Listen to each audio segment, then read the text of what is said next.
బయట ఎవరైతే పనికిమాలిన చెత్త సినిమాలు, చెత్త కథలు రాసి జనాల మీద పడేసి మాకు తలకాయ నొప్పులకు కారణమవుతుర్రో పెద్ద పెద్ద డైరెక్టర్ దిగ్గజాలు, కథలు రాసుకోవడం చాతగాని మొహాలు, మీరందరూ కొద్దిగా అంటే ఇప్పుడు వాళ్ళనే నేను అంటలేను, వాళ్ళని మెయిన్ నేను ఎందుకు అంటున్నా అంటే మన ముందు మినిమం కామన్ సెన్స్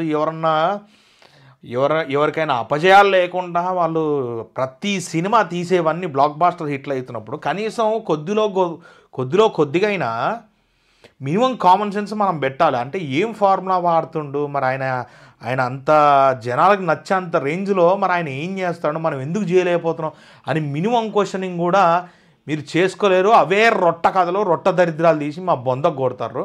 సో ఈ వీడియో నేను చేయడానికి రీజన్ ఏంటంటే, నా గురించి చాలామంది ఎర్రిపువ్వు నా కొడుకులు చాలామంది కింద మెసేజ్లు పెడుతుంటారు, కమెంట్లు పెడుతుంటారు, నీకేం తెలుసు, నువ్వు సినిమా తీసి చూపించు, చాలా వేషాలు దింగే వాళ్ళని చూస్తూ వచ్చిన నేను ఇప్పటిదాకైతే. ఇక కనీసం ఆ దరిద్రపు నా కొడుకులకు అందరికీ ఇప్పుడు ఈ వీడియోలో నేను చెప్పే విషయాలన్నీ విన్న తర్వాత అయినా మినిమం నాకు ఎంతో కొంత ఎంత నాలెడ్జ్ ఉందనేది మీ బతుకుల కన్నా తెలుస్తుంది. ఇక పైన గుద్దా నోరు మూసుకొని కూర్చుంటారని నేను నమ్ముతున్నా. సో ఇప్పుడు ఈ వీడియో నేను సీక్రెట్స్ ఆఫ్ మాస్టర్ మైండ్ అని నేను రాజమౌళి గారి ఫొటోస్ అన్ని పెట్టి తమ్నైల్ కూడా పెట్టిన.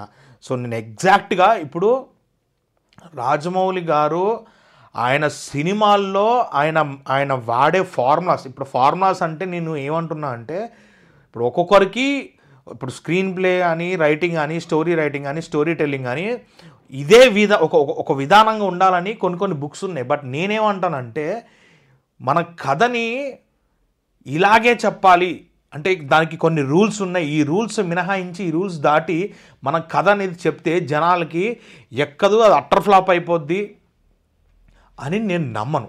ఒక్కొక్కరికి ఒక్కో స్టైల్ ఉంటుంది. నేనేమంటానంటే కథని ఇలాగే చెప్పలేం, మన ఇష్టం వచ్చినట్టు ఎలాగన్నా చెప్పొచ్చు. కానీ ఆడియన్కి ఒక 10 రూపాయల టికెట్ తీసుకొని వచ్చి కూర్చున్న ఆడియన్కి అట్టిపండు ఒలిచి నీట్గా నోట్లో పెట్టినట్టు ఉండాలన్నమాట కథ. అంటే నేనేమంటున్నా అంటే పైన బాల్కనీలో బాగా చదువుకున్న వాళ్ళు వచ్చి కూర్చుంటారు కదా, సో వాళ్ళకి కొన్ని సినిమాలు పర్ఫెక్ట్గా అర్థమవుతాయి. కానీ కింద కూర్చున్న నేల టికెట్ వాడికి ఎప్పుడైతే సినిమా అర్థం కాదో అది అట్టర్ ఫ్లాప్, ఒక డిజాస్టర్ లేదా ఫ్లాప్ అనే యావరేజ్ సినిమా లాగా నిల్చుండిపోతుంది. సో మనం తెలుసుకోవాల్సిన ఫస్ట్ పాయింట్ ఏంటంటే మనం ఎలాంటి కథ చెప్పాలనుకున్నా కూడా, ఏ రకంగా చెప్పాలనుకున్నా కూడా ఆ కథ అనేది కింద కూర్చునే బాల్కనీ అంటే ఏ చదువు రాకుండా క్వార్టర్ దాకా వచ్చి కూర్చుంటాడు చూసినావా, వాడికి పర్ఫెక్ట్గా అర్థం కావాలి. అంటే ఏంది ఇలా చేసాడు, ఇదేంట్రా నాకు అర్థం కాలేదు అన్నట్టు ఖచ్చితంగా ఎప్పుడూ అనిపించకూడదు ఆడియన్స్ అనేటోడికి. ఈడికి గనక బ్రహ్మాండంగా నచ్చి వాడు హిట్ అన్నాడంటే అన్నీ మూసుకొని మిగతా మధ్యలో కూర్చున్న టికెట్ వాళ్ళు, బాల్కనీలో కూర్చునేటోళ్ళు కూడా మూసుకొని హిట్ అనే అనాలి సినిమాని. అర్థమవుతుందా? మీరు ఇది మర్చిపోకండి. అండ్ ఇప్పుడు నేను క్లియర్గా రాజమౌళి గారు ఆయన స్టోరీస్లో ఉండే మేజర్ ఫార్ములాస్ అంటే ఆయన ఏ ఆస్పెక్ట్స్ అనేది సినిమాలో ఉండేలా చూసుకుంటాడు అనేది నేను చెప్తున్నా.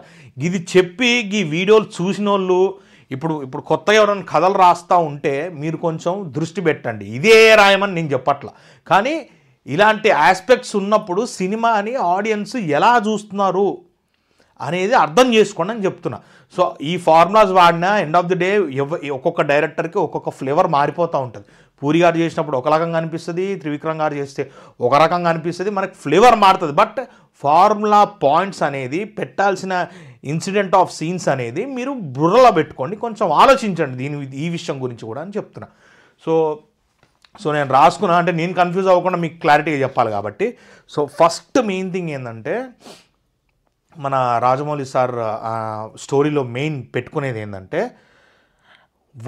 అంటే మనకి రాజమౌళి సార్ గారు అంటేనే ఫస్ట్ మనము మైండ్లో స్ట్రైక్ అయ్యేది ఏంటంటే ఆయన ఎమోషన్, అంటే ఆయన చూపించే డ్రామా, అంటే ఆయన సినిమాలో ఉండే డ్రామా మనకు మిగతా సినిమా అసలు వేరే ఏ డైరెక్టర్ సినిమాలో కూడా మనకు అంత in depth of emotion, hard core emotions and అంత డ్రామా ఎలివేషన్స్ మనకి ఏ సినిమాలో కనిపించవు, ఓన్లీ రాజమౌళి గారి సినిమాల్లో మాత్రమే కనిపిస్తాయి. అంటే ఆయనకి డ్రామా అన్న అంటే ఇక పురాణాలు, మన మహాభారతం, రామాయణం గిసొంటివి కూడా బాగా వంటబట్టి ఉన్న మనిషి కాబట్టి డ్రామాకి చాలా హై అండ్ కీ రోల్ స్టోరీలో ఇస్తాడు రాజమౌళి గారు. సో ఏంటంటే వస్తువు అంటే సినిమాలో రాజమౌళి సారు ఒక వస్తువుని కూడా అంటే ఎగ్జాంపుల్స్ నేను చెప్తా. ఒక వస్తువుని కూడా ఆ సినిమా యొక్క డ్రామాని నరేట్ చేయడానికి ఆ వస్తువుతోని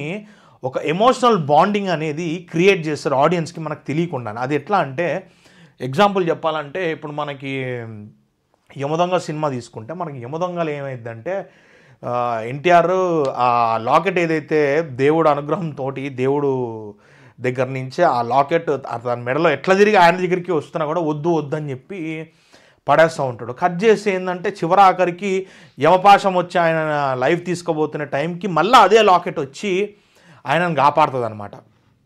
మనకి ఇప్పుడు ఎగ్జాంపుల్ తీసుకుంటే సింహాద్రి సినిమా అనుకోండి. సింహాద్రి సినిమాలో కేరళ మొత్తము అట్టుడికిపోయి చాలా భయంతో ఉన్నప్పుడు సింహాద్రి అనేటోడు సింగమలేలాగా మారి అక్కడ వాళ్ళందరినీ నరికి పడేస్తాడు. అక్కడ ఒక గొడ్డలి మనకి ఒక డిఫరెంట్ టైప్ ఆఫ్ యాక్స్ అనేది ఉంటుంది అక్కడ.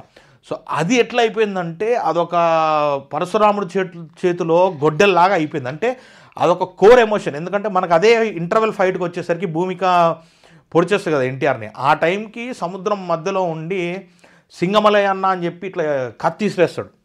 మనకు ఆ కత్తి వెళ్ళే మూమెంటు ఆ కత్తి ఎన్టీఆర్ అన్న చేతిలో పడ్డప్పుడు కూడా మనకు ఒక ఎమోషన్ ఫీలింగ్, అంటే ఏదో తెలియని ఎమోషన్ ఫీలింగ్. సో ఏంటంటే రాజమౌళి సారు ఆయన క్రియేట్ చేసుకునే డ్రామాలో వస్తువులకు కూడా ఒక సర్టెన్ ఎమోషన్ అనేది క్రియేట్ చేసి పెట్టుకుంటాడు అరౌండ్ ద స్టోరీ. అంటే స్టోరీ మొత్తంలో మనకి ఎగ్జాంపుల్ చెప్పాలంటే ఛత్రపతిలో కూడా మనకి నేను ఎందుకు క్లియర్గా చెప్తున్నా అంటే మీకు ఇది నీట్గా బుర్రలకు ఎక్కుతుందని చెప్తున్నాను నేను.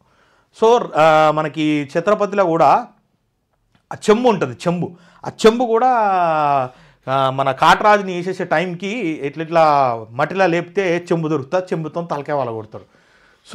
సో ఏంటంటే వస్తువుల్ని కూడా ఒక ఎమోషన్ పాయింట్ కింద డ్రామాలో ఇంక్లూడ్ చేసి వాడతారనమాట మన రాజమౌళి సార్. సో ఇది ఫస్ట్ పాయింట్, మీరు ఒకటి గుర్తుపెట్టుకోండి. అండ్ సెకండ్ పాయింట్ వచ్చేసి షైటే ఉంది మర్చిపోతా. సో లేడీ సెంటిమెంట్ మీకు నేను ఆల్రెడీ ఫ్యూ పాయింట్స్ నేను ఆల్రెడీ ప్రతిసారి నేను చెప్తా ఉంటా ఆ మాటలు అనేవి.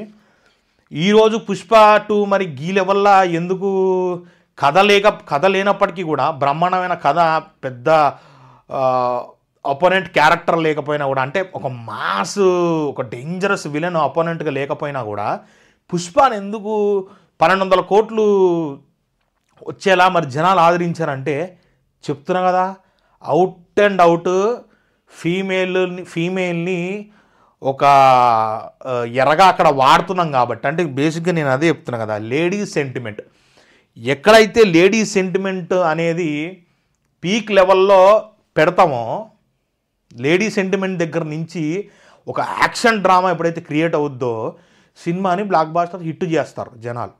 ఇది ఫార్ములానే. మరి ఇప్పుడు పుష్ప గెలిచిన తర్వాత కూడా మీరు ఎర్రి నా కొడుకుల్లా మాట్లాడద్దు ఎవ్వడు కూడా. సో నేను అదే చెప్తున్నా, మనకి సుకుమార్ సార్ రాజమౌళి సార్ గారు ఫార్ములాని దింపాడు ఇన్ని సంవత్సరాలకి. ఎలా కలెక్షన్ ఆఫ్ సీన్స్ వేసుకొని ఈ సెంటిమెంట్ని పెట్టి డ్రైవ్ చేసి సినిమాని బ్లాక్ బాస్టర్ హిట్ చేసుకున్నారు ఈరోజు. సో నేను ఎగ్జాంపుల్ చెప్తాను మీకు. అంటే లేడీ సెంటిమెంట్ని రాజమౌళి సార్ ప్రతి సినిమా, అంటే లేడీ అంటే నేను జెండర్ పరంగా మాట్లాడుతున్నాను. అంటే ఇప్పుడు మనం విక్రమార్కుడు సినిమాలో మనకి పాప అనుకోవచ్చు. అంటే మీరు కొన్ని ఫైట్స్ నేను ఎగ్జాంపుల్గా చెప్తా. అంటే రాజమౌళి సార్ ఏం చేస్తారంటే ఒక లేడీ ఎమోషన్ని హీరోకి ఒక ట్రిగర్ పాయింట్ అయ్యేలాగా చేస్తూ ఉంటాడు ప్రతిసారి. అంటే మీరు ఏ ఫైట్ స్టార్ట్ అవ్వడానికి, ఏదన్నా ఫైట్ స్టార్ట్ అవ్వడానికి మీరు పాయింట్ చూసుకుంటే ఒక లేడీ డ్రామా దగ్గర నుంచే స్టార్ట్ అవుతుంది. అంటే లేడీని విలన్ గ్యాంగ్ ఏదో ఒకటి అంటే మొలెస్టేట్ చేస్తుర్రా, ఏం చేస్తుర్రు, వాళ్ళని ఇరిటేట్ చేస్తురా, లేకపోతే ఏమన్నా టీజ్ చేస్తురా, ఏం చేస్తున్నా అది పక్కన పెడితే విలన్స్ ఎప్పుడైతే లేడీస్ జోలికి వస్తున్నారో మన హీరోలు అనేటోళ్ళు రియాక్ట్ అయిపోతారు క్లియర్గా. ఇప్పుడు ఎగ్జాంపులే నేను చెప్తున్నా, మనకు ఛత్రపతి ఎగ్జాంపుల్ తీసుకుంటే ఫస్ట్ సీక్వెన్స్లో కాటరాజు మన అజయ్ వాళ్ళ సిస్టర్ని పెద్ద మనిషి అయిందా అది అని చెప్పి మాట్లాడుతున్నప్పుడు చాలా సీరియస్ అయిపోతాడు. కట్ చేస్తే ఛత్రపతి వాళ్ళ తమ్ముడు అక్కడ వాళ్ళ సిస్టర్ని ఏడిపిస్తాడు. ఇట్లా బస్లో ఫైట్ అవుతుంది కదా మీకు తెలిసి. సో బస్లో కుక్కను కొట్టాడు. అంటే లేడీ జోలికి వస్తే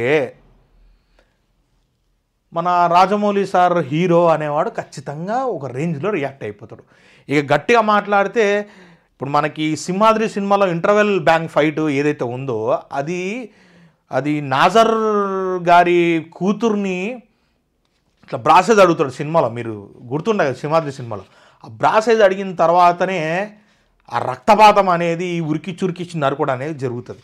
సో లేడీ ఎమోషన్ని మన రాజమౌళి సారు చాలా క్లియర్గా ఆ ఎమోషన్ని అడ్డం పెట్టి అక్కడి నుంచి హీరో అనేవాడిని ఒక రేంజ్ ఆఫ్ యాక్షన్ సీక్వెన్స్ పెట్టి జనాల మైండ్లో ముద్ర కొట్టేస్తాడు అక్కడే. అంటే ఇక రాజమౌళి సినిమా హీరోకి మించిన హీరో లేడు అనే పాయింట్కి తెప్పించేస్తాడు. బికాజ్ ఆఫ్ అంటే ఈ లేడీ ఎమోషన్ అనేది ఇట్లా పండుతుంది. ఇది ఈ యొక్క టీఎఫ్ఐలో అని చెప్తాలేను నేను, ఏడైనా సరే మిగతా వేరే స్టేట్లలో చూసుకున్నా కూడా ఈ ఫార్ములా అనేది చచ్చిపోలేని ఫార్ములా. ఈ ఫార్ములా ఎట్టదిరిగి ఉంటుంది. మనకి ఎగ్జాంపుల్లో విక్రమార్కుల్లో చూసుకున్నా కూడా అత్తిలి సత్యబాబుని పక్కన పెడితే అత్తిలి సత్యబాబు దగ్గర కూడా ఆ చిన్న పాప ఉంటుంది. ఆ పాప త్రూ ఒక ఎమోషన్ నడుస్తూ ఉంటుంది మనకి. End of the day Vikram Singh Rathod వచ్చినప్పుడు నాజర్ అంటున్నాం మన అతని పేరేంటి, మన సుమగారి హస్బెండ్, ఆయన పేరు గుర్తు రావట్లేదు, రాజీవ్ కనకాల గారు. సో రాజీవ్ కనకాల గారి వైఫ్ని వాడు తీసుకెళ్ళిపోయి ఇంట్లో పెట్టుకుంటే ఎండుమిర్చిలా కాలు పెట్టి వాడిని కొడతాడు. మధ్యలో దాన్ని జీపు కట్టేసి తీసుకెళ్ళి గేటు గుద్దుకుంటే వెళ్ళిపోతాడు. మీకు మీ అన్నీ ఇవి ఎగ్జాంపుల్స్ నేను ఎందుకు చెప్తున్నాను, మీకు క్లారిటీ ఉంటుంది, క్లియర్గా ఉంటుంది. ఏ సినిమా అన్నా చూసుకోండి మీరు, హావు పావు బెత్తర సినిమాలు కూడా అక్కర్లే, ఏ సినిమా చూసుకున్నా మీకు ఆ లేడీ కోర్ ఎమోషన్ నుండి ఫైట్స్ అనేవి స్టార్ట్ అవుతాయి, అంటే యాక్షన్ సీక్వెన్స్లు అనేవి స్టార్ట్ అవుతాయి. సో రాజమౌళి గారి సినిమాలో లేడీ సెంటిమెంట్ అనేది మస్ట్ అండ్ షుడ్గా ఉన్నాయి కూడా, మీరు ఎత్తుక్కొని చూడొచ్చు. సో 2 పాయింట్స్ చెప్పిన నేను క్లియర్గా. ఇవన్నీ కూడా మన రాజమౌళి సార్ వాడే ఫార్ములాస్ దీంట్లో. అంటే ఆయన కథల్లో ఉండే ఇంగ్రీడియంట్స్, అంటే ఆయన వంటల్లో ఉండే ఇంగ్రీడియంట్స్ అంటాం కదా, ఏదో మ్యాజిక్ ఉంది బ్రహ్మాండంగా వండుతారు అంటాం కదా. సో మరి ఆయన వంటలో ఉండే మ్యాజిక్ ఇంగ్రీడియంట్స్ ఇవి అని చెప్తున్నా క్లియర్గా. అండ్ 2 పాయింట్లు చెప్పిన నేను. అండ్ థర్డ్ విషయానికి వస్తే డ్రామా మనకి అంటే మీకు క్లియర్గా నేను చెప్పాలంటే రాజమౌళి సార్ రాసే స్టోరీలు ఎలా ఉంటాయంటే మనకి స్క్రీన్ ప్లే ఓరియంటెడ్ ఉండవు. అంటే మీకు ఎట్లా చెప్పాలి, ఒక కథ ఉంటుంది, ఆ కథ అది మనకు చెప్పినప్పుడు ఏముంది ఒక 2 నిమిషాల్లో 3 నిమిషాలు 5 నిమిషాల్లో కథ చెప్పేసాం అనుకోండి, రాజమౌళి గారి స్టోరీకి సంబంధించిన కథ. ఆ కథ వింటే ఏముంది ఈ కథలో, పెద్ద ఎక్సైట్ అయిపోయి చచ్చిపోయే అంత కథ ఏం కాదు కదా, నార్మల్ కథనే కదా, అర్థమైపోయింది కదా, సినిమా అంతా తెలిసిపోతుంది కదా, ఇంకేముంది అనే ఫీలింగ్ వస్తుంది. అంటే చాలా సింపుల్గా ఉంటాయి రాజమౌళి సార్ కథలు. కాకపోతే దాంట్లో మనకి నేను ఇందాక ఫస్ట్ పాయింట్ చెప్పినట్టు రాజమౌళి సార్ మ్యాజిక్ అనేది చెయ్యడు. అంటే కలెక్షన్ ఆఫ్ సీన్స్ ఉన్నప్పటికీ కూడా దాంట్లో drama base and emotion base అనేది ఎక్కువ ఉంటుంది. ఇప్పుడు ఫర్ ఎగ్జాంపుల్ నేను చెప్పాలంటే రాజమౌళి సార్ ఎట్లా మెయింటైన్ చేస్తాడు సినిమా అంటే, మనకి స్క్రీన్ ప్లే మ్యాజిక్ ఏం చేయకుండా సేమ్ అట్టిపండు ఒలిచి నోట్లో పెట్టినట్టు పెడతాడు అనమాట. ఎట్లా మీకు ఎగ్జాంపుల్తో చెప్పాలంటే సపోజ్ మనం మనకి ఛత్రపతి ఒక ఎగ్జాంపుల్ తీసుకుందాం. సో ఛత్రపతిలో ఏంటంటే ఆ డ్రామా మనకి ఆ డ్రామాలో ఎమోషన్ పండడానికి రాజమౌళి సార్ ఏం చేస్తూ ఉంటాడంటే, ఛత్రపతికి వాళ్ళ అమ్మ అని తెలిసిపోతుంది, కానీ వాళ్ళ అమ్మకి మాత్రం ఈయన తప్పిపోయిన నా పెద్ద కొడుకు అన్న విషయం ఆయనకు తెలియదు, అంటే ఆమెకు తెలియదు క్లియర్గా.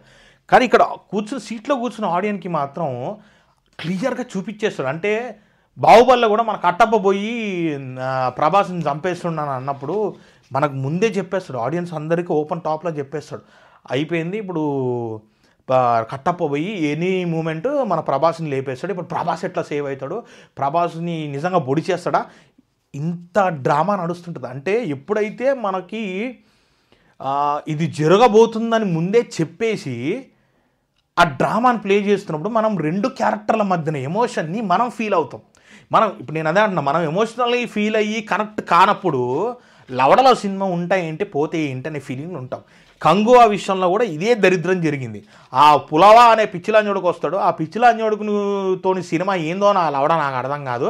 అసలు అసలు వాళ్ళ మధ్యలో డ్రామా అనేది ఇక్కడ ఎమోషనల్గా జనాలకే కనెక్ట్ కాదు. ఆ పులావా అనే క్యారెక్టర్ పనికిమాలం ఉండవాడికి సంబంధించి చేయవాటికి కంగువా మొత్తం కంగారుగా మంట ఊడిచిపోయింది. అది అది అది అది నేను చెప్పినా కూడా, నేను అనాలిసిస్లో కూడా నేను క్లియర్గా చెప్పిన, ఎప్పుడైతే డ్రామాలో ఎమోషన్కి ఆడియన్స్ కనెక్ట్ కాడో అప్పుడు ఏ లవడగాడికి కూడా సినిమా చూడబుద్ధి కాదు. చూడబుద్ధి కానప్పుడు సినిమా యాజ్ ఇట్ ఈజ్ ఆటోమేటిక్గా అట్టర్ ఫ్లాప్ అవ్వాల్సింది ఖచ్చితంగా. సో రాజమౌళి సార్ చేసేది ఏంటంటే మనకి ముందే ఆ క్యారెక్టర్స్ అనేవి వాళ్ళ మధ్యలో bonding, at the same time వాళ్ళు ఏం చేయబోతున్నారు అనేది మనకు చెప్పేస్తుంటాడు.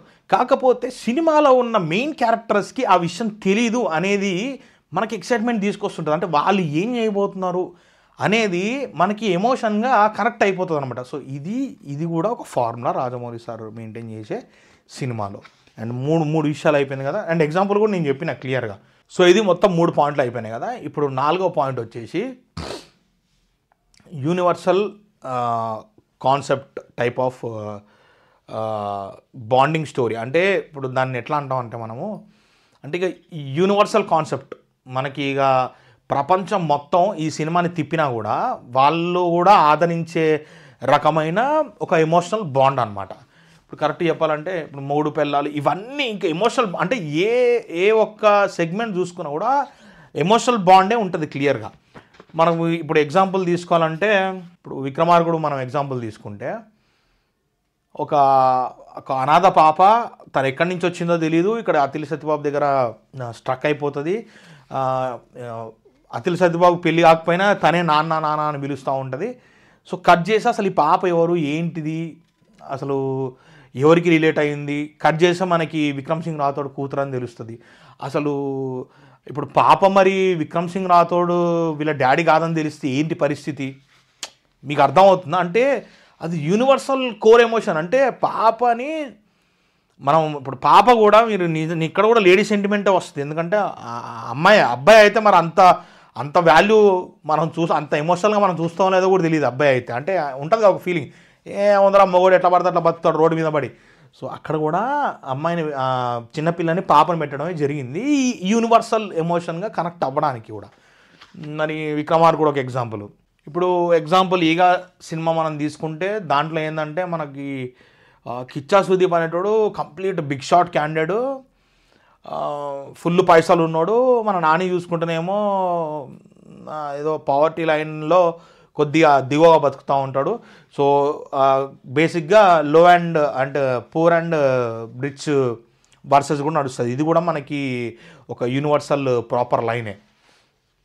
సో ఇట్లా అంటే ఏంటంటే మనకిప్పుడు సపోజ్ సై ఎగ్జాంపుల్ తీసుకున్నా కూడా సినిమాలో సినిమా మెయిన్ థీమ్ అంతా మనకి భిక్షు యాదవ్ వచ్చేసి యూనివర్సిటీని మొత్తాన్ని కబ్జా చేసి పడేస్తాడనమాట. సో ఏంటంటే ఆ యూనివర్సిటీని మళ్ళీ వీళ్ళందరూ ఎట్లా దక్కించుకుంటారు ఏంది అనే స్టూడెంట్ సైడ్ నుంచి ఉన్న ఒక కోర్ ఎమోషన్ అనమాట. సో ఏంటంటే ఇట్లాంటి యూనివర్సల్ కోర్ బాండ్ ఎమోషన్ అనేది పెట్టినప్పుడు సినిమాలో మనకి అది కూడా చాలా చాలా డ్రాస్టిక్గా ఉండొద్దండి కథ. ఇప్పుడు మన రాజమౌళి గారు ఏ సినిమాది మనం చెప్పాలనుకున్నా కూడా స్టోరీ చెప్పాలనుకున్నా కూడా వితిన్ 2-3 minutes అసలు జస్ట్ ఒక 2-3 లైన్లో కథ అనేది చెప్పేవచ్చు ఈజీగా. ఇప్పుడు కరెక్ట్ మాట్లాడితే సింహాద్రి అనేది ఒక భాషా కైండ్ ఆఫ్ సినిమా లాగా అనిపిస్తూ ఉంటుంది మనకు. బట్ అక్కడ చేసిన విధానం మనకు బ్రహ్మాండంగా అనిపిస్తుంది. ఏంది ఒక దగ్గర పనిచేసే పర్సను వాళ్ళ ఫ్యామిలీ అయ్యగారని చూసుకునే మనిషి వాళ్ళ కూతురు ఇలా ప్రేమించి పెళ్లి చేసుకొని వేరే ఎక్కడో వెళ్ళి బతుకుతున్నప్పుడు సో వాళ్ళిద్దరిని కలపాలన్న ఉద్దేశంతో మనోడు కేరళకి వెళ్ళినప్పుడు అక్కడ పరిస్థితుల వల్ల ఆమెను కోల్పోయి మనోడు సింహాద్రిలా ఉండే మనిషి సింగమలేలాగా ఎట్లయ్యి అంటే తన ఒక్క కూతురు కోసం పోయి అక్కడ చాలామంది ఆడబిడ్డల రెస్పెక్ట్ని కాపాడి ఆ స్టేజ్కి ఎట్టబోయిండు అనేది కథ ఇప్పుడు 2 నిమిషాల్లో అయిపోలే, నిమిషంన్నర కూడా పట్ల కథ చెప్పడానికి. కానీ దాన్ని తీసిన విధానం ఒకసారి మనం తలుచుకుంటే మనకు అర్థమవుతుంది. నేను చెప్పిన పాయింట్లు అన్నీ ఎన్ని ఫార్ములాస్ అక్కడ ఇంక్లూడ్ చేసుకొని పెట్టుకున్నారు. సో ఇది కథ అనేది చాలా సింపుల్గా ఉండొచ్చండి. బట్ దాన్ని దానికి ఒక యూనివర్సల్ ఎమోషనల్ బాండ్ అనేది అటాచ్ చేసి పెట్టేసేయాలి మనం. అంటే ఇక అది ఏ ప్రపంచంలో సినిమా స్క్రీనింగ్ చేసినా కూడా ఆడ కూర్చొని చూసేవాడికి అది కనెక్ట్ అయిపోవాలన్నమాట. బేసిక్గా ఛత్రపతిలో మనకి తల్లి సెంటిమెంట్ ఉంటుంది. చిన్న కథనే తల్లి సెంటిమెంట్. అంటే ఇక తల్లి సెంటిమెంట్కి మించిన యూనివర్సల్ ఎమోషన్ ఏడ నడుస్తుందని చెప్పండి. మన యానిమల్లో ఫాదర్ యూనివర్సల్ సెంటిమెంటే మరి అదే మరి 100 కోట్లు పెట్టి తీస్తే యానిమల్ 900 కోట్లు వచ్చింది. ఇంతకంటే ఏముంటుంది. సో ఇంకో నెక్స్ట్ పాయింట్ ఏంటంటే స్ట్రాంగ్ అపోనెంట్ అండి. అంటే విలన్. రాజమౌళి గారు ఏ సినిమాలో చూసినా కూడా మీకు విలను హీరో ఒక కాలు దన్నేలోపు విలన్ వచ్చి 200 కాళ్ళు దన్నేస్తారు, తాకాలు దన్నేస్తారు. సో అంత స్ట్రాంగ్ అపోనెంట్ని చూస్ చేసుకుంటారు. ఇప్పుడు మనకు ఛత్రపతిలో ఎగ్జాంపుల్, నాకు ఛత్రపతి ఎందుకు ఎగ్జాంపుల్ ఎక్కువ చెప్తున్నా అంటే నాకు పీక్స్ లెవెల్ ఇష్టం అండి. అంటే ప్రభాస్ అన్న సినిమాలో నాకు అసలు టాప్ నాట్స్లో నెంబర్ 1లో రాయరా అంటే నేను బాహుబలి కూడా తర్వాతే రాస్తా. ఎందుకంటే అది విఎఫ్ఎక్స్ విజువాలిటీ ఇవన్నీ వగేరా పక్కన పెడితే అసలు ఛత్రపతిలో నేను చూసిన ప్రభాస్ని నేను మళ్ళీ ఇంకే సినిమాలో నేను అంత హార్ట్కి తీసుకోలే. ఆ లెవెల్ ఆఫ్ హీరోయిజం నాకు ఎక్కడ అంతగానో అనిపించలే. బాహుబలిలో కూడా ఒక రాజులాగా ఏదో అనిపించింది కానీ ఛత్రపతి మాత్రం అవుట్ అండ్ అవుట్ కమర్షియల్ అమ్మాభాయన్ సినిమా అది. సో అందుకే నేను ఇన్ని ఎగ్జాంపుల్ కూడా ఛత్రపతి తీయడానికి రీజన్ ఏంటంటే నాకు ఆ ఫీవర్ ఉండిపోయింది బ్రెయిన్లో. సో ఛత్రపతిలో కూడా ఏంటంటే కాట్రాజ్ దగ్గర నుంచి మొదలు పెడితే లాస్ట్ కాట్రాజు బాజీరావు లాస్ట్కి ఆడి పేరు మర్చిపోయేది ఒబ్బా నేను, మన ప్రదీప్ రావత్ ఆ క్యాండిడేట్ అంటే స్టెప్ బై స్టెప్ విలన్లు మనోడు ఎక్కుతున్నప్పటికీ కూడా ఒకడికి మించి ఇంకొక టాప్ విలన్ అనేది మనకు చూపిస్తాడు. మన రాజమౌళి సార్ దగ్గర మెయిన్ మీరు గ్రహించాల్సిన విషయం ఏంటంటే హీరోకి ఎంత పవర్ ఉందనేది చాలా సింపుల్ ఆస్పెక్ట్స్లో మనకి చిన్నగా చూపించేస్తుంటాడు. కానీ విలన్కు ఉన్న పవర్ చూపించడానికి చాలా మేజర్ కీ యాక్షన్ సీక్వెన్స్లు రాసుకుంటారు, లేకపోతే ఇన్సిడెంట్స్ అన్న పెట్టుకుంటారు. ఇప్పుడు మనకు ఛత్రపతిలో సినిమా చూస్తే ఫస్ట్ వీళ్ళు శ్రీలంకకు రాగానే ఎల్బి శ్రీరామ్ గారు మేము ఆ మాట చదువుకున్నాం, మేము సంతకాలు పెట్టాం, ఉత్తగానే తెల్లబెవరు మీద ఎందుకు పెడతామంటే అలా కొడుకుని ఆడ పడేసి వీటిలో ఒక సైగ చేయంగానే సుత తీసుకొని అక్కడే కొట్టి చంపేస్తూ ఉంటారు. ఎంత ఘోరంగా ఉంటుంది అంటే సీను, ఆ విజువల్ తలుచుకుంటేనే వణుకొస్తుంటుంది మనకి, ఆడియన్స్కి, చూసే వాళ్ళకి. సో ఏంటంటే విలన్ మీద ఆ లెవెల్ ఆఫ్ కచ్చ తెప్పిస్తుంటాడు ఇట్లా పైన మీ నెత్తి మీదకి వెళ్ళి ఆడియన్స్ని అందరికీ ప్రిపేర్ చేస్తుంటాడు అనమాట బ్రెయిన్లో. ఇక అసలు ఈయన జోలికి పోతే ఎట్లుంటుంది పరిస్థితి, మరి ప్రభాస్ ఈయన తగ్గఫార్ అయితే ఏంది విషయం. మీరు ఆలోచించుకొని కావాలంటే రాజమౌళి గారి సినిమాలో హీరోలు తన్నులు తినని సినిమా ఏమన్నా ఉంటే మీరు కింద కామెంట్ చేయండి. అంటే బాహుబలి మీద దెబ్బనే పడదు అని కూడా మీరు చెప్పొద్దు. బాహుబలి మీద కూడా దెబ్బలు పడ్డాయి, గుద్దులు పడ్డాయి. మీరు కొన్ని సీన్లు ఉన్నాయి, మీరు చూసుకొని కావాలంటే. సో హీరో అనేవాడు విలన్ కంటే తక్కువనే చూపిస్తూ ఉంటాడు మన రాజమౌళి గారు. సో ఇదొక ఆస్పెక్ట్. అంటే మోస్ట్ పవర్ఫుల్ ఉండాలండి విలను. హీరోకు మించిన బాగా దృఢంగా ఉండాలంటే వీని కొట్టలేర్రా అనే ఫీలింగ్ ఎప్పుడైతే ఆడియన్కి వచ్చుద్దో అప్పుడే యాంటిసిపేషన్ పెరుగుతూ ఉంటుంది. అంటే ఇప్పుడు మరి హీరో ఏ విధంగా ఎదుర్కోగలుగుతాడు మరి ఇంత పెద్ద తీస్మార్కాన్ని అనే ఫీలింగ్ క్రియేట్ చేస్తుంది. ఇక లాస్ట్ పాయింట్ అండి, ఇది చాలా కీ రోల్ ఇది. సో నేను కూడా దీన్ని చాలా గట్టిగా నమ్ముతాను. ఒకవేళ ఇది లేకపోతే సినిమాని మనం డ్రైవ్ చేయలేం, ఎందుకంటే డిస్టర్బెన్స్ క్రియేట్ అవుతుంది బ్రెయిన్లో ఎప్పుడన్నా కూడా. అంటే ఇవన్నీ పాయింట్స్ కూడా ఆడియన్స్ చూసేవాడి మైండ్ సెట్ నుంచి మనం రాసుకునే కథ ఇది. బేసిక్గా ఏంటంటే మనము రాసే కథలో అన్నెసరీ ఫైట్ సీక్వెన్స్లు కానీ, అవసరం లేని ఆర్భాటం కలిగించే అడ్డమైన ఎలివేషన్లు కానీ మనకి ఉండకూడదు. అంటే సింపుల్గా చెప్పాలంటే మనం ఏదన్నా ఫైట్ సీక్వెన్స్ని ఫైట్ సీక్వెన్స్ పెడుతున్నప్పుడు ఆ ఫైట్ సీక్వెన్స్ అనేది ఒక బ్రహ్మాండమైన ఎమోషనల్ డ్రామా నుండి స్టార్ట్ అవ్వాలి. అంటే ఒక డ్రామా నుండి స్టార్ట్ అయ్యి ఆ ఫైట్ ఏదైతే జరుగుతుందో ఆ ఫైట్ నెక్స్ట్ స్టోరీని నరేట్ చేయడానికి మనకు హెల్ప్ అవ్వాలన్నమాట. అంటే ఇప్పుడు ఒక ఫైట్ జరిగిందండి, ఆ ఫైట్ ఉత్తపుణ్యానికి తమాషాకి వెళ్ళి జరగకూడదు ఫైట్. ఆ ఫైట్ బిఫోరు ఒక చిన్న డ్రామా అనేది జరగాలి, ఒక హెవీ డ్రామా అనేది జరగాలి. జరిగిన తర్వాత ఫైట్ జరిగితే ఈ డ్రామాకి ఆ ఫైట్కి కరెక్ట్ సింక్ ఉంటుంది. ఆ సింక్ ఎట్లుంటుందంటే ఆ ఫైట్ అనేది నెక్స్ట్ జరగబోయే కథని మనకి డైవర్ట్ చేయాలన్నమాట, తిప్పాలి. ఎగ్జాంపుల్ నేను చెప్తా. సపోజ్ ఛత్రపతి అనుకుందాం. సో నేను మీరేమనుకోకండి, ఇక ఛత్రపతి ఎగ్జాంపుల్ చెప్తున్నా, మిగతా సినిమాలు కూడా ఉంటాయి, బట్ ఎగ్జాంపుల్ ఛత్రపతి చెప్తున్నా. ఛత్రపతి సినిమాలో మనకి బస్ ఫైట్ ఉంటుంది. ఏది మన ఛత్రపతి తమ్ముడు అమ్మాయి మిడ్డి మీద ఇంకు చల్లుతాడు కదా. సో ఇంకు చల్లినప్పుడు అక్కడ ఒక ఫైట్ జరుగుతుంది. దాని బిఫోరు అంటే ఫైట్ అంటే ప్రభాస్ వెళ్ళి బస్సులో ఆడిని కొట్టే ముందు వీడు ఆ అమ్మాయి మీద ఇట్లా జరగడం, ఇట్లా ఆ కోటాక్స్ అని చెప్పి గొంతు పెట్టి అరవడము, అంటే ఎట్లా ఎగతాళి చేసిండు, తను ఎట్లా ఫీల్ అయింది, తను ఇక్కడికి వచ్చిన తర్వాత ఎంత బాధపడింది వాళ్ళ అన్న దగ్గర అనేది ఒక చిన్న సీన్లో ఆ డ్రామా మనకు చూపించారు. అది ఇప్పుడు మనకి మీరు గుర్తుపెట్టుకోండి, ఈ డ్రామా కూడా మనకి ఎందుకు బీభత్సంగా కోపం వచ్చిందంటే బికాజ్ అక్కడ ఒక లేడీ సెంటిమెంట్ ఉంది. అక్కడ ఒక అమ్మాయిని, ఒక స్కూల్కి వెళ్ళే అమ్మాయిని వాడు ఏడిపించిండు ఈవ్ టీజింగ్ లాగా. సో అందుకు మనకు అంత ట్రిగర్ అయింది. మీరు అది గుర్తుపెట్టుకోండి. ఇక్కడ ప్రతి సీన్ దగ్గర ఒక లేడీ ఎమోషన్ జరుగుతూ ఉంటుంది. మీరు ఇవే ఫార్ములాస్ ఇవి గుర్తుపెట్టుకోండి. సో అక్కడ ట్రిగర్ అయ్యి వచ్చి కొడతాడు. ఇప్పుడు అక్కడ ఎక్కువ కొట్టడండి, 4 గుద్దులు గుద్దుతాడు, అది కూడా చాలా బ్రహ్మాండంగా గుద్దుతాడు, గుండికి ఇప్పిస్తాడు. కట్ చేస్తే మీరు ఆలోచించండి, ఆ ఫైటు ఆ చిన్న కొట్టడం అనేది అడపా టైం పాస్గా అవ్వలేదు.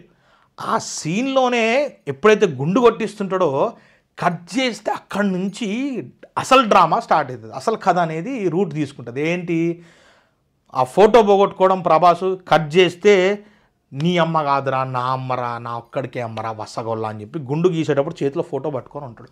మనకు అప్పుడు రివీల్ అవుతుంది, అచ్చా చిన్నప్పుడు తప్పిపోయిన ప్రభాస్ వాళ్ళ తమ్ముడు వీడే అని చెప్పి. సో ఇది ఒక ఎగ్జాంపుల్, మీకు క్లియర్గా అర్థమవుతుందని నేను అనుకుంటే. ఇట్లా అన్ని సినిమాలు ఏది తీసుకున్నా మీకు అట్లనే ఉంటుంది. సింహాద్రి తీసుకున్నాక అట్లనే ఉంటుంది. సింహాద్రిలో ఏంది, ఇక్కడ మన వాళ్ళ నాజర్ వాళ్ళ కూతురు కోసం వాడు పోతాడు. అటు పోగానే కరెక్ట్గా ఏదైతే ఆ ఇంటర్వెల్ బిభత్సం ఫైట్ అవుతుందో ఆ ఫైట్కి ముందు ఒక డ్రామా జరుగుతుంది. ఏది, వీళ్ళిద్దరు బట్టలు కొనడానికి వెళ్తారు. మనోడికి ఎన్టీఆర్కి ఏదో ఫోన్ వచ్చిందని బయటికి పోతాడు. కాలింగ్ బూత్లో నుంచొని ఫోన్ మాట్లాడుతూ ఉంటాడు. ఇక్కడ లోపల ఈమె బట్టలు కొంటూ ఉంటే సడన్గా విలన్ గ్యాంగ్ వస్తుంది. విలన్ గ్యాంగ్ వచ్చి ఏంది చెప్పు నీ బ్రాసేజ్ అంతా అని చెప్పేసి సిగ్గు లేకుండా మాట్లాడుతూ చెంప మీద కొడుతుంది. కట్ చేస్తే నడు రోడ్డు మీద తీసుకొచ్చి గొంతు కోసేస్తారు. ఇక దాని తర్వాత మన ఎన్టీఆర్ అన్న చేసే బీభత్సం మీకు తెలిసింది. ఇక్కడ కూడా మీరు సీన్ చూసుకోండి, అక్కడ సేమ్ లేడీని అవమానిస్తారు. ఏ రకంగా అవమానించాలో ఆ రకంగా అవమానిస్తారు లేడీని.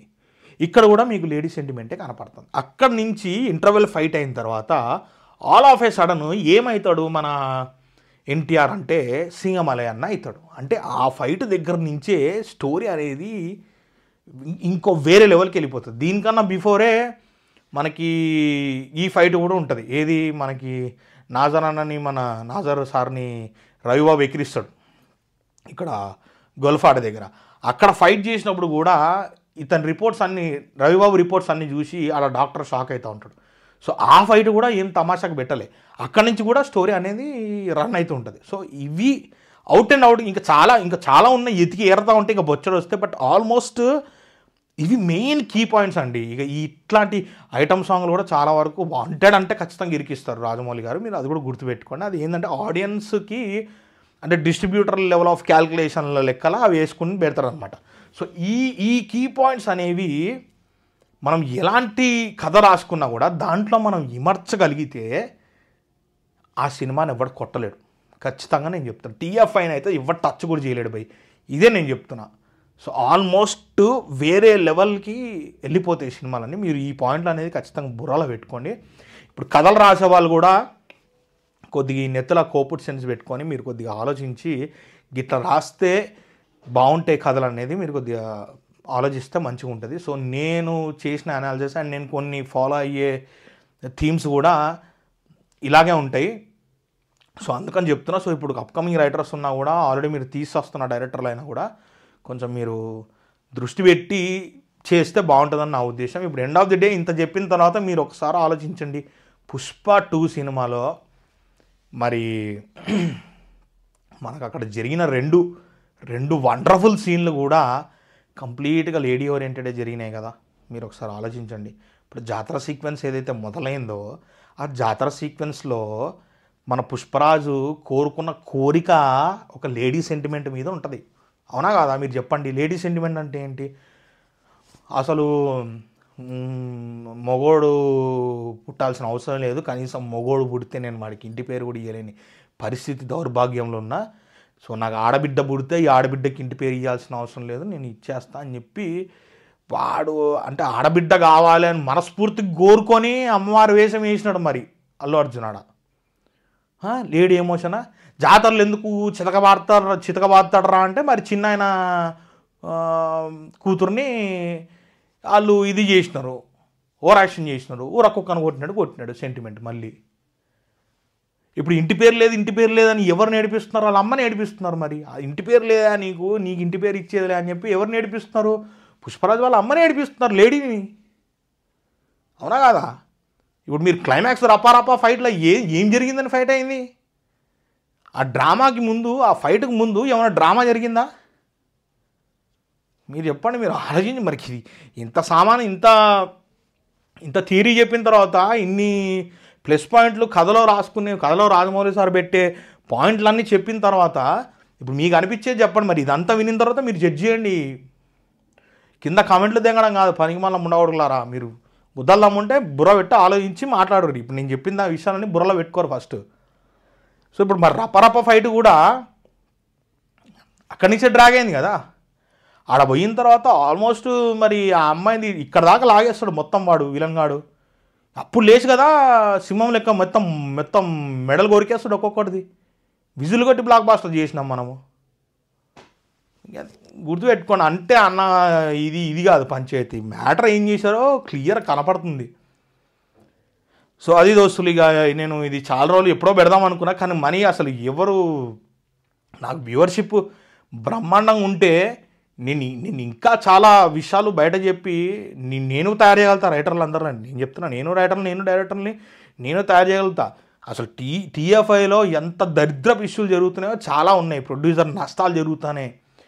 మీరు ప్రొడక్షన్ కాల్ షీట్లు పెంచి దిగుతారు, బొచ్చడు ఉన్నాయి మాట్లాడాలంటే. బట్ నేను ఈ టాపిక్లన్నీ ఎన్ని కవర్ చేయాలన్నా కూడా నాకు కూడా ఒక మినిమం స్ట్రెంగ్త్ ఉండాలి. అంటే నాకు కూడా జనాలు చూసి ఎంకరేజ్ చేసి పుష్ చేసే అంత కెపాసిటీ ఉండాలి. లేకపోతే నేను ఎంత చేసినా కూడా రీచ్ వెళ్ళనప్పుడు చూడనప్పుడు నాకు ఇబ్బందిగా అనిపిస్తుంది. అన్ని మంచి పాయింట్లు చెప్పాలన్నా కూడా రీచ్ లేకపోతే బాగా అనిపిస్తుంది. సో అది దోస్తులు. సో మీ వీలైనంత వరకు మీ టీంలో ఎవరైనా మంచి రైటర్స్ ఎవరైనా ఉన్నా కూడా కొద్దిగా ఈ పాయింట్స్ అనేవి వాళ్ళకి హెల్ప్ అవ్వచ్చు ఖచ్చితంగా. సో మేక్ షూర్ మీరు ఫార్వర్డ్ చేస్తారని నమ్ముతున్నా. చలో నెక్స్ట్ వీడియోలో మళ్ళీ కుదిరితే మళ్ళీ మిగతా వేరే డైరెక్టర్స్ దగ్గర ఉన్న ప్లస్లు ఏంది, మరి వాళ్ళు చేసుకుంటున్న మైనస్లు ఏందని కూడా మాట్లాడుకుందాం. అండ్ ఇప్పుడు ఫ్లాప్లో ఉన్నప్పుడు ఎస్ఎస్ రాజమౌళి గారి మైనస్లు మాట్లాడచ్చు. మరి మనం హిట్ ఫార్ములాలే కదా, అన్నీ ఫ్లాప్ అయిన దాఖలాలు ఎక్కడ లేవు కదా. సో మనం మాట్లాడుకోవడానికి లేదు రాజమౌళి గారి గురించి. సో అది గైస్ ఈ రోజు వీడియో అయితే. మీరు కనుక నా వీడియో ఫస్ట్ టైం చూసినట్టయితే ఇది లైక్ చేయండి, షేర్ చేయండి, కమెంట్ చేయండి, సబ్స్క్రైబ్ చేసుకోవడం మాత్రం మర్చిపోకండి. పక్కన బెల్ ఐకాన్ ఆన్లో పెట్టుకుంటే నేను ఎప్పుడు వీడియో పెట్టినా కూడా మీకు నోటిఫికేషన్ కిందకి వచ్చేస్తాను అనమాట. చలో నెక్స్ట్ వీడియోలో మళ్ళీ కలుద్దాం.